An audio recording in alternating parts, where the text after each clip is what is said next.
Las Vegas shouldn't exist. Not on paper, not in reality, and definitely not in the middle of one of the driest deserts in North America. This is a city built on excess. Towering hotels, endless fountains, glowing streets that never sleep. Yet it sits in a place where water barely falls from the sky.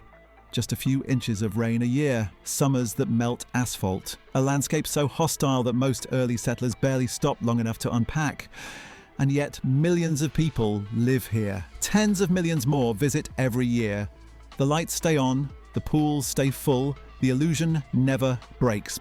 But beneath the neon and noise is a fragile system most visitors never think about.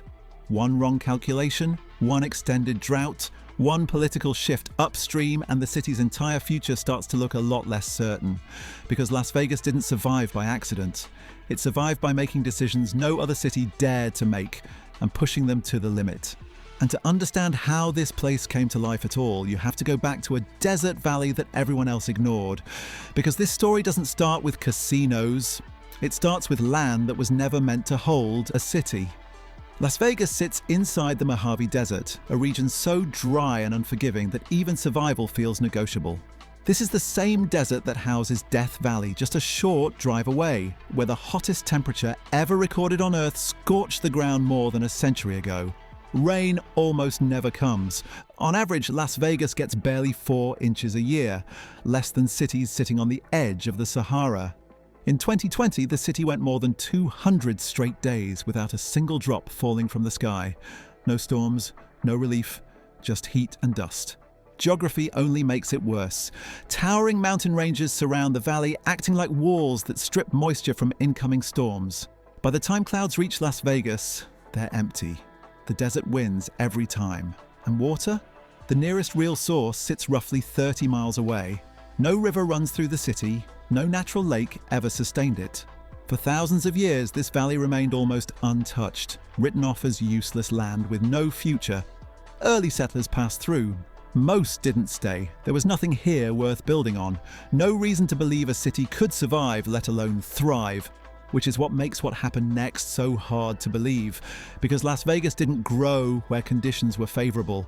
It grew because desperation forced a gamble that changed everything. And that gamble would come at a moment when Nevada had almost nothing left to lose. By the early 1930s, Nevada was barely hanging on. The Great Depression had drained what little momentum the state ever had. And with fewer than 100,000 people statewide, investors weren't lining up to save it. There was no industry to lean on, no major cities to bail it out. So Nevada did something no other state was willing to try. In 1931, lawmakers legalized nearly every form of gambling. It wasn't a moral decision or a long-term vision, it was survival. A last-ditch move to pull money into a place everyone else had already given up on. Almost overnight, Las Vegas had something no other American city could offer. People came quietly at first, then loudly, then in numbers no one expected. But gambling alone wouldn't have been enough to save the city. That same year, just 30 miles away, construction began on a project so massive it reshaped the entire Southwest, the Hoover Dam. Thousands of workers flooded into the desert, chasing paychecks in brutal conditions. More than 100 never made it home. With those workers came demand, housing, food, entertainment. And thanks to gambling being legal, Las Vegas was ready. When the dam was finished, it did more than block a river. It created Lake Mead, the largest reservoir in the country, and delivered two things the desert had never offered before: reliable water and enormous amounts of electricity. Power turned lights on. Water made growth possible. A forgotten desert outpost suddenly had the foundation of a real city. But once Las Vegas tasted momentum, it didn't slow down, because what followed wasn't just growth, it was transformation. After the dam was finished and the lights finally stayed on, Las Vegas changed fast. What started as a survival play turned into something far more ambitious. The city didn't just grow, it reinvented itself. Following World War II, money poured in, casinos expanded, hotels rose higher, shows became louder, bolder and more extravagant. Las Vegas stopped selling necessities and started selling fantasy. The desert outside vanished the moment you stepped onto the Strip. Visitors didn't come to see where the water came from or how the power stayed on. They came to forget reality entirely. and Las Vegas was happy to help. By the second half of the 20th century, tourism had replaced industry as the city's lifeblood. Tens of millions of people arrived every year, most of them gambling, many spending more than they planned. The city learned a simple truth: as long as the experience felt endless, no one asked questions. Population followed profit. What had once been a quiet desert town exploded outwards, swallowing the valley. Hotels multiplied, neighborhoods spread, and every new resident meant one unavoidable thing: more water. For a long time, that didn't feel like a problem. Lake Mead seemed massive.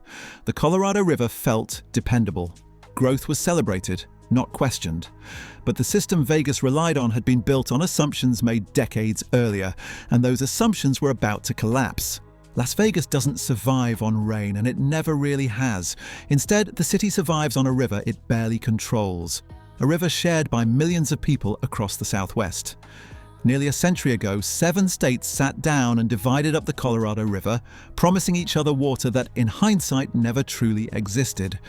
At the time, the river looked strong, reliable, the kind of resource you could build cities around without fear. The problem was the data. Those early agreements were based on just a few decades of records, years that turned out to be unusually wet. Modern science later uncovered the truth hidden in tree rings stretching back centuries. Long droughts were the norm, not the exception. In other words, the Colorado River was overbooked from day one. Today, more than 40 million people rely on that same shrinking water source. Massive cities, industrial agriculture, entire states pulling from a river that's been asked to give more than it ever could. Las Vegas sits near the bottom of that system. It doesn't get priority, it doesn't get mercy. And as demand rises and snowfall in the Rocky Mountains declines, the margin for error grows thinner every year. For a long time, the danger felt distant, abstract. Until it wasn't. Because every shortage upstream ends up in the same place: Lake Mead. For decades, Lake Mead felt untouchable.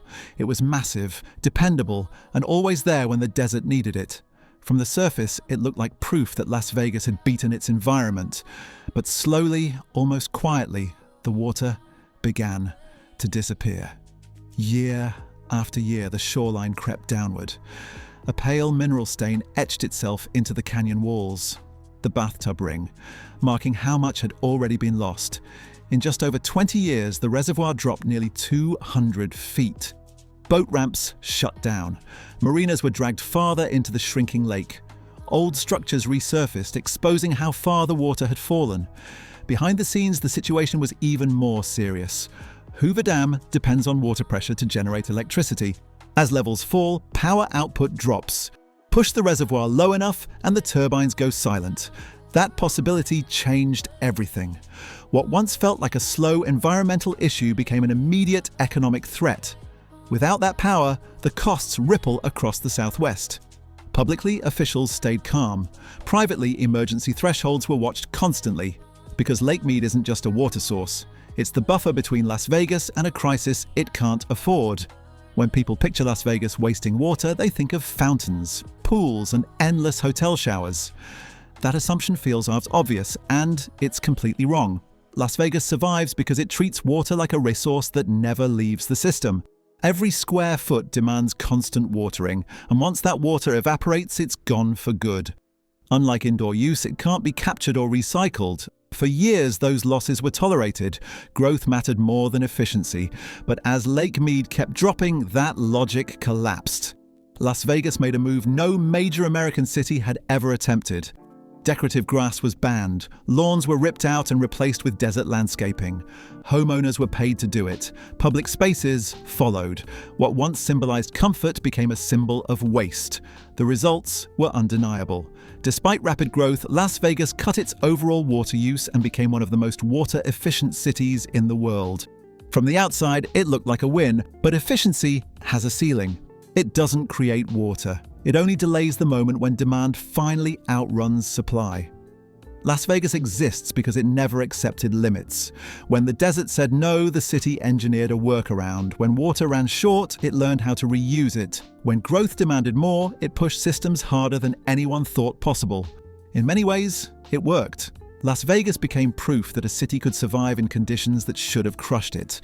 A glowing example of adaptation and audacity. But there's another way to read this story. The river is shrinking, the agreements are outdated, and the math keeps tightening.